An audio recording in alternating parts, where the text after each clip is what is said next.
ವಿಷ ಇಟ್ಟು ಶಿಕ್ಷಕನನ್ನ ವರ್ಗಾಯಿಸೋದಕ್ಕೆ ಪ್ರಯತ್ನ ಪಟ್ಟವರಿಗೆ ಈಗ ನ್ಯಾಯಾಂಗ ಬಂಧನ. ವಿಷವಿಕ್ಕಿದ್ದ ಮೂವರಿಗೆ ನ್ಯಾಯಾಂಗ ಬಂಧನ ಆಗಿದೆ. ಜುಡಿಷಿಯಲ್ ಕಸ್ಟಡಿಗೆ ತೆಗೆದುಕೊಂಡಿದ್ದಾರೆ. ಹುಲಿಕಟ್ಟಿ ಶಾಲೆಯಲ್ಲಿ ವಿಷ ಪ್ರಕರಣ.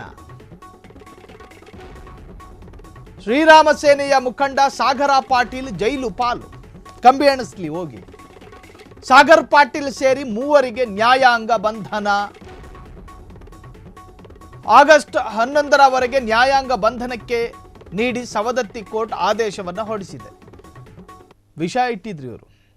ಪಾಪ ಇವ್ರಿಗೆ ಹೆಂಗೆ ಮನಸ್ಸು ಬಂತು ಈ ಮೂದೇವಿಗಳಿಗೆ. ಮುಖ ನೋಡಿ, ದಂಡೂಪಾಳ್ಯದ 11ನೇ ಆರೋಪಿತಗಳು ಥರ ಕಾಣ್ತಾರೆ. ವಿಷ ಇಟ್ಟು ಒಬ್ಬ ಶಿಕ್ಷಕನನ್ನು ವರ್ಗಾವಣೆ ಮಾಡಬೇಕು ಅಂತ ಹೇಳಿ ಅಸೂಯೆ, ಜನರ ಮನಸ್ಸಲ್ಲಿರ್ತಕ್ಕಂಥ ಅಸೂಯೆ ಮತ್ಸರ ನೋಡಿ ಇವತ್ತು ಅವ್ರನ್ನ ಕಂಬಿ ಎಣಿಸೋ ಥರ ಮಾಡ್ತು. ಚಿಕ್ಕ ವಯಸ್ಸು, ದೊಡ್ಡ ವಯಸ್ಸು ಥರನೂ ಕಾಣ್ತಾ ಇಲ್ಲ. ಆ ಮೂತಿಗಳನ್ನು ನೋಡ್ತಾ ಇದ್ರೆ ಭಾಳ ಸಣ್ಣ ವಯಸ್ಸು ಅನಿಸುತ್ತೆ. ಕಲ್ತಿರೋರು ಇವ್ರು ಯಾರು ಇಲಿಟ್ರೇಟ್ ಫೆಲೋಗಳಲ್ಲ, ಅನ್ಎಜುಕೇಟೆಡ್ ಅನಕ್ಷರಸ್ಥರು ಅಲ್ಲ. ಕಲ್ತಿದ್ದಾರೆ, ಒಂದಷ್ಟು ಬುದ್ಧಿ ಇದೆ. ನಾಗರಿಕತೆ ಅಂದರೆ ಯಾವುದು, ಅನಾಗರಿಕತೆ ಅಂದರೆ ಏನು ಎಲ್ಲವೂ ಗೊತ್ತಿದೆ. ಸತ್ಯ, ಸುಳ್ಳು, ಅಸತ್ಯ, ಅಧರ್ಮ, ಅನ್ಯಾಯ ಎಲ್ಲವೂ ಗೊತ್ತಿರ್ತಕ್ಕಂತಹ ನಾಗರಿಕರಂತೆಯೇ ಕಾಣ್ತಾ ಇದ್ದವರಿಂದ ಈ ತರಹದ್ದೊಂದು ಅನಾಗರಿಕ.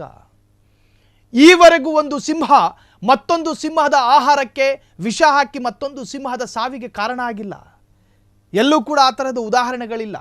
ಒಂದು ಮಂಗ ಮತ್ತೊಂದು ಮಂಗವನ್ನು ಕೊಲ್ಲೋದಕ್ಕೆ ವಿಷ ಹಾಕಿ ಕೊಲ್ಲಿಸಿರುವ ಈವರೆಗೂ ಒಂದು ಉದಾಹರಣೆ ಕೊಡೋದಕ್ಕೆ ಸಾಧ್ಯ ಇಲ್ಲ. ಆದರೆ ನರಮಾನವರು, ದೇವರನ್ನು ಆರಾಧಿಸುವವರು, ನಾಗರಿಕರಂತೆ ಸಮಾಜದಲ್ಲಿ ಬದುಕ್ತಾ ಇರೋರು ನಾವು ಮತ್ತೊಬ್ಬ ಮನುಷ್ಯನನ್ನು ಕೊಲ್ಲೋದಕ್ಕೆ ಮಕ್ಕಳಿಗೆ ವಿಷ ಹಾಕ್ತೀವಿ ಅನ್ನೋದಾದರೆ ನಮ್ಮ ಹೃದಯ ಅದೆಂತಹ ಒಂದು ನಿರ್ಭಾವುಕ ಹೃದಯ. ಗ್ರಾಮ್ಗಳಷ್ಟಿರುವಂತಹ ಹಸಿಮಾಂಸದ ಹೃದಯ ಕೆಟ್ಟು ಕೊಳೆತು ನಾರ್ತಾ ಇದೆ ಅಂತಲೇ ಹೇಳಬೇಕು ನಾವು.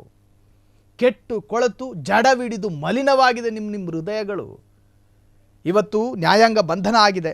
ಇನ್ನೂ ಕೂಡ ಆದೇಶ ಬಂದಿಲ್ಲ. ಅರ್ಥಾತ್ ನ್ಯಾಯಾಂಗ ಬಂಧನಕ್ಕೆ ಈಗಾಗಲೇ ಕೋರ್ಟ್ನ ಆದೇಶ ಹೊರಡಿಸಿರುವಂತಹದ್ದು. ಇನ್ನು ಈ ಪ್ರಕರಣದಲ್ಲಿ ಏನೇನಾಗಿದೆ, ಪೊಲೀಸರು ಮತ್ತು ಪೊಲೀಸರ ವಶಕ್ಕೆ ತೆಗೆದುಕೊಳ್ತಾರೋ ಮತ್ತೊಂದು, ಅದೆಲ್ಲವೂ ಕೂಡ ಕಾನೂನಿನ ವ್ಯಾಪ್ತಿಗೆ ಬರುವಂತಹದ್ದು. ಬೆಳಗಾವಿ ಜಿಲ್ಲೆಯ ಸವದತ್ತಿ ತಾಲೂಕಿನ ಹುಲಿಕಟ್ಟಿ ಗ್ರಾಮದ ಜನತಾ ಕಾಲೋನಿಯ ಸರ್ಕಾರಿ ಕಿರಿಯ ಪ್ರಾಥಮಿಕ ಶಾಲೆಯ ಮುಸ್ಲಿಂ ಸಮುದಾಯದ ಮುಖ್ಯ ಶಿಕ್ಷಕರನ್ನು ವರ್ಗಾವಣೆ ಮಾಡಿಸುವುದಕ್ಕೆ ವಿದ್ಯಾರ್ಥಿಗಳು ಕುಡಿಯಲು ಬಳಸುವ ನೀರಿನ ಟ್ಯಾಂಕಿಗೆ ವಿಷ ಬೆರೆಸಿದ್ದಾರೆ. ಈ ಪ್ರಕರಣದಲ್ಲಿ ಶ್ರೀರಾಮ ಸೇನೆಯ ತಾಲೂಕು ಘಟಕದ ಅಧ್ಯಕ್ಷ ಸಾಗರ ಪಾಟೀಲ್ ಸೇರಿ ಮೂವರನ್ನು ಸವದತ್ತಿಯ ನ್ಯಾಯಾಲಯವು ಆಗಸ್ಟ್ 11ನೇ ತಾರೀಕಿನವರೆಗೂ ನ್ಯಾಯಾಂಗ ಬಂಧನಕ್ಕೆ ನೀಡಿದೆ.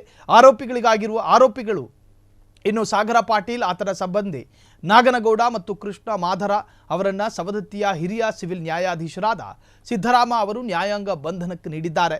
ಇನ್ನು ಇವರಿಗೆ ಕಠಿಣ ಕ್ರಮ ಆಗಬೇಕು ಅಂಥೇಳಿ ಇವತ್ತು ಬೆಳಿಗ್ಗೆ ಶ್ರೀರಾಮ ಸೇನೆಯ ಸ್ಥಾಪಕಾಧ್ಯಕ್ಷ ಪ್ರಮೋದ್ ಮುತಾಲಿಕ್ ಕೂಡ ಆಗ್ರಹವನ್ನು ವ್ಯಕ್ತಪಡಿಸಿದರು. ಕ್ಷಣ ಕ್ಷಣದ ಸುದ್ದಿಗಳಿಗಾಗಿ ಫ್ರೀಡಂ ಟಿವಿ ಸಬ್ಸ್ಕ್ರೈಬ್ ಮಾಡಿ, ಲೈಕ್ ಮಾಡಿ ಹಾಗೂ ಫಾಲೋ ಮಾಡಿ.